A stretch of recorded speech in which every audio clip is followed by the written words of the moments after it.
AP సార్వత్రిక ఎన్నికల వేళ చాలా మంది సెలబ్రిటీలు ప్రచారంలో పాల్గొన్నారు. కొందరు కూటమికి అనుకూలంగా ప్రచారం చేస్తే మరికొంతమంది వైసీపీకి సపోర్టుగా క్యాంపెయిన్ నిర్వహించారు. ఈ సందర్భంగా ఆయా సెలబ్రిటీల్లో కొందరు చేసే కామెంట్లు బాగా వైరల్ అయ్యాయి. తీవ్ర విమర్శలకి, ట్రోలింగ్కు గురయ్యాయి. ప్రస్తుతం యాంకర్ శ్యామల పరిస్థితి కూడా అలాగే ఉంది. వైసీపీకి మద్దతుగా ఆమె ప్రచారం నిర్వహించడంతో పాటు టీడీపీ పవన్ కళ్యాణ్ గురించి తీవ్ర వ్యాఖ్యలు చేసింది. మైక్ పట్టుకుని ఆవేశపడ్డం తప్ప పవన్ కళ్యాణ్ ఎవరికీ సాయం చేయలేదంటూ షాకింగ్ కామెంట్స్ చేసింది. పిఠాపురంలో వంగా గీత గెలుపుని ఆపే సత్తా పవన్ కళ్యాణ్కు లేదంటూ తీవ్ర విమర్శలు చేసింది.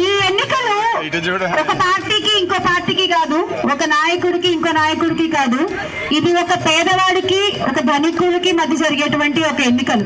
పేదవాళ్ళు సంతోషంగా ఉండాలి, పేదవాళ్ళు ఆనందంగా ఉండాలి, పేదవాళ్ళు 3 పూట్ల తినాలి, కాపు మహిళలందరికీ ఆ కాపు సంక్షేమం అందాలి.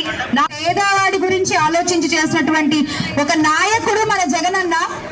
ఒక్కసారి గట్టిగా మన జగన్ గారికి గట్టిగా చెప్పట్లండి. ఎందుకంటే ప్రజలు కూడా ఆలోచిస్తున్నారు, ఉన్నవి ఎందుకు మనం దూరం చేసుకోవాలి, చక్కగా చూసుకుంటున్న మన జగనన్ననే మళ్ళీ ఎన్నుకుందాము, ఈ ప్రభుత్వంలోనే హాయిగా ఉందాము. ఇలాంటి ఒక నాయకురాలు గాని నాయకులు గాని జగనన్న ప్రభుత్వంలో ప్రతి నియోజకవర్గంలో చేసేటువంటి అభివృద్ధి మీకు తెలుసు, అవునా కాదా? ఏకంగా నెల రోజుల పాటు ఆ పార్టీ అభ్యర్థుల తరపున ప్రచారం చేసింది. ఏప్రిల్ 11న నెల్లూరులో మొదలైన ఆమె ప్రచారం నెల రోజుల పాటు కొనసాగి మే 11న మళ్లీ నెల్లూరులోనే ముగిసింది. ఆమె ప్రచారం చేసిన అన్ని చోట్ల వైఎస్ఆర్సీపీ అభ్యర్థులు ఘోర పరాభవాన్ని చవిచూడడం విశేషం. నిజానికి యాంకర్ శ్యామల ప్రచారం వల్ల వైసీపీ అభ్యర్థులకి జరిగిన లాభం కంటే నష్టమే ఎక్కువగా ఉంది. మే 11న నెల్లూరులో ఆ పార్టీ అభ్యర్థి విజయసాయిరెడ్డిని కలిసి యాంకర్ శ్యామల ప్రచారాన్ని ప్రారంభించారు.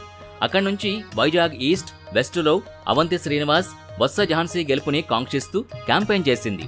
పిఠాపురంలో వంగా గీత, కాకినాడలో చలమలశెట్టి సునీల్, కురసాల కన్నబాబు, రాజమండ్రిలో మార్గాని భరత్, అమరావతిలో మేకతోటి సుచరిత, మంగళగిరిలో మురుగుడు లావణ్యకు మద్దతుగా ప్రచారం చేసింది.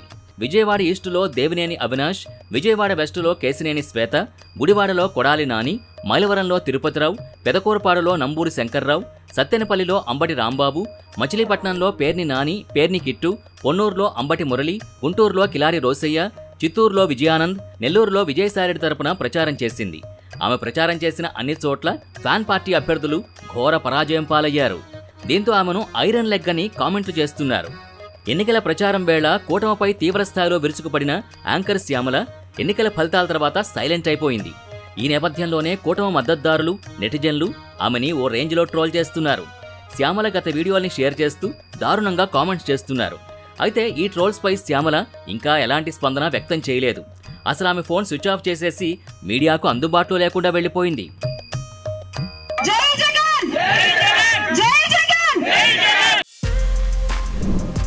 For more videos like this, subscribe Big TV channel.